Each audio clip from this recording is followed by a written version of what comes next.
బులెటిన్లో breaking news చూస్తున్నాం. హైదరాబాద్లో పేలుళ్ల కుట్రను హైదరాబాద్ టాస్క్ ఫోర్స్ పోలీసులు భగ్నం చేశారు.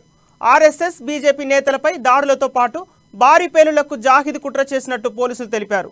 ఉగ్రవాద కార్యకలాపాల కోసం జాహిద్ యువకులను రిక్రూట్ చేశాడని పేర్కొన్నారు. ఇప్పటికే 6 యువకులను ఉగ్రవాద సంస్థల కోసం రిక్రూట్ చేసినట్టుగా పోలీసులు గుర్తించారు. దీంతో హైదరాబాద్ టాస్క్ ఫోర్స్ పోలీసులు జాహిద్ అదుపులోకి తీసుకున్నారు. కాగా టెర్రరిస్టు గ్రూపులతో లింకులున్న జాహిద్ను గతంలో మక్కా మసీదు పేలుళ్ల కేసులో సైతం పోలీసులు ప్రశ్నించారు. బేగంపేట బ్లాస్ట్ కేసులో పాత నిందితుడిని పోలీసులు అదుపులోకి తీసుకున్నారు.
హైదరాబాద్లో పేలుళ్ల కుట్రను హైదరాబాద్ టాస్క్ ఫోర్స్ పోలీసులు భగ్నం చేశారు.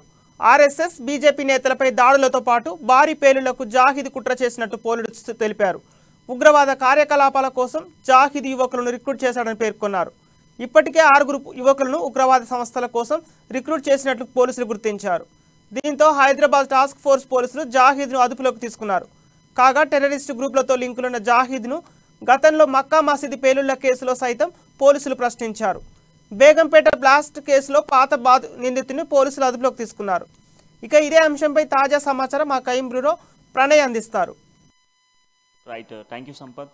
హైదరాబాద్లో పేలుళ్లకు కారణమైనటువంటి కుట్రలు చేస్తున్నటువంటి కొందరి టెర్రరిస్టులను అయితే పోలీసులు అదుపుకు తీసుకున్నారని చెప్పుకోవాలి. ఏదైతే మావోయిస్టులకు సంబంధించినటువంటి టెర్రరిస్టులకు సంబంధించినటువంటి కొందరి నిందితులను మాత్రం టాస్క్ ఫోర్స్ పోలీసులు హైదరాబాద్ టాస్క్ ఫోర్స్ పోలీసులు అయితే అదుపులోకి తీసుకున్న పరిస్థితులు అయితే కనబడుతున్నాయి. ప్రధానంగా చూస్తే పలు పేలుళ్లకు ప్రయత్నాలు కొనసాగిస్తున్నారన్నటువంటి సమాచారంతో ఉన్నటువంటి టాస్క్ ఫోర్స్ పోలీసులు వీరికి సంబంధించినటువంటి ఆర్ఎస్ఎస్ బీజేపీ నేతల దాడులు, దాంతోపాటుగా పలు పేలుళ్లకు కొంత ప్లాన్లు గీస్తున్నారు అన్నటువంటి ఇన్ఫర్మేషన్తో ముందస్తుగానే పోలీసులు అయితే అదుపులోకి తీసుకున్న పరిస్థితులు అయితే కనబడుతున్నాయి. అయితే గతంలో మనం చూసుకుంటే మక్కా మసీద్తో పాటుగా బేగంపేటలో జరిగినటువంటి బ్లాస్ట్కి సంబంధించిన కూడా ఉన్నటువంటి నిందితులందరినీ కూడా అదుపులో తీసుకున్నట్టుగా మనకు ప్రధానంగా తెలుస్తుంది. అయితే దాదాపుగా కూడా ఉగ్రవాద సంస్థలతో సంబంధం ఉన్నటువంటి 6 వ్యక్తులను జాహిద్తో పాటుగా ఏదైతే ఉగ్రవాదుల సంస్థకు సంబంధించిన కుట్ర చేస్తున్నటువంటి వ్యక్తి జాహిద్తో పాటుగా 6 యువకులను కూడా తీసుకున్న పరిస్థితులు అయితే కనబడుతున్నాయి. అయితే ప్రధానంగా చూస్తే వీళ్ళ పేలులకు సంబంధించినటువంటి ఒక పూర్తి ప్రణాళికను కూడా సిద్ధం చేసినటువంటి పరిస్థితులు అయితే కనబడుతున్నాయి. ప్రధానంగా మనం చూసుకుంటే